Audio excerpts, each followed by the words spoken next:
I tell you what though, Brian. Let me tell you something about this. Boy, look at that watch on screen. Brian. Keyshaun Elliott from Arizona State. Now we're talking. He could play some ball, can't he? He can. He absolutely can. Brian, we just talked about Christian Parker and wanting these linebackers that's smart and able to kind of shed and deal with blocks or whatever, Brian. Yeah. At some point, Brian, we need to have this conversation too. I know it's really popular and it gets a lot of views to talk about 12 and 20, but just based on how the segment of film that we're watching right now, the process that we're in right now, we're getting into the day 3 stuff. And the Cowboys have day 3 picks, Brian. Right. They got a 4, 2 5s, a couple 6s, and a couple 7s or whatever, Brian. So it's about time that we start to point out, all right, once we get past 12 and 20, what does 114 look like? What does 150 look like? It's about that time. I think Keyshaun Elliott, if you don't get linebacker early, Brian, I think Keyshaun Elliott is a guy that could fit a cool little role for you. I think in the run game, Brian, he sees it. And that's something I love in my linebackers, man. I got to see that you see it first, and he see, hey, who's this man bumping into you? Who finna bump into you, Brian? This damn that was RJ Choppy. Okay, RJ Choppy was, the table you, over, yeah. See, Brian, he's going to poke his head and watch this. Watch Lombardi. He can't hear you, though. He can't. What's up? He's saying, what's up? What's you know up? what I'm saying?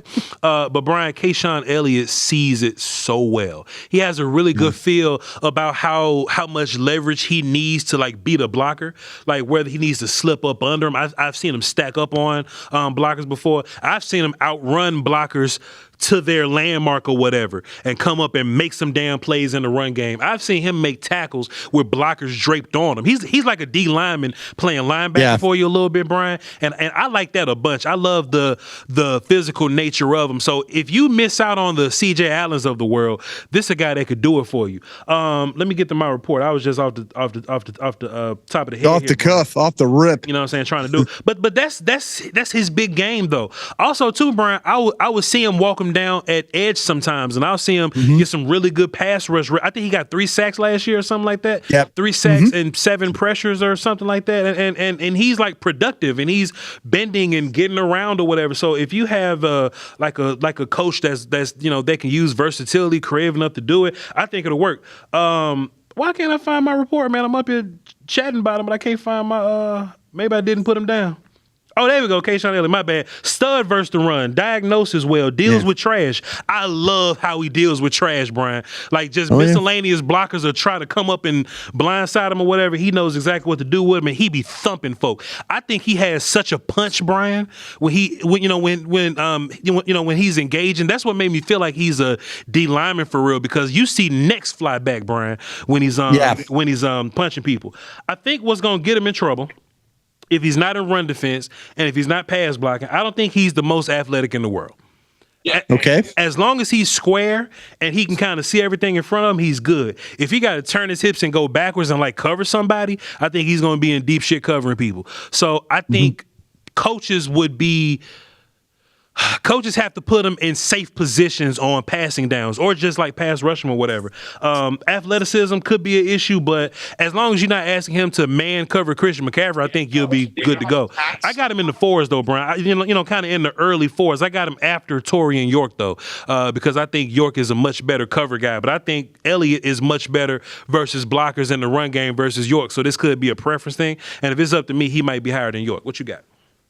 I actually put him in the 3rd. Okay, is what I did. I don't hate it at all, Brian. He's nice. Yeah. I put him in the 3rd, and I I'm kind of struggling with these guys, in that round, and I mean this in a good way, because I'm trying to find these guys that you're talking about that has that ability, and I think this guy is, when you watch him play, and I think you did a good job of painting the picture, but this guy's he's strong. I think you talk about athletic ability. I think he's sufficient as an athlete. The burst, the downhill, solid overall lateral movement. I think the acceleration.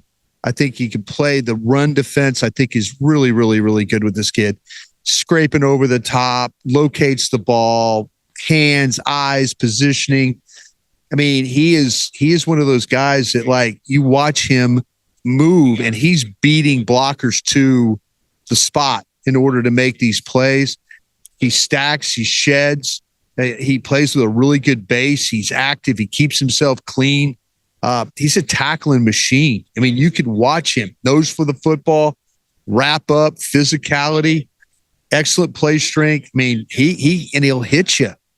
So I see a guy with a really high IQ, the way he reads it.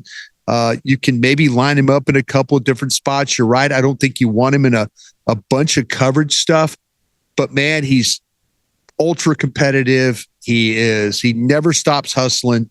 Man, I really like this guy as a run defender. And if you can develop a little bit as a pass defender, I think that would be pretty good.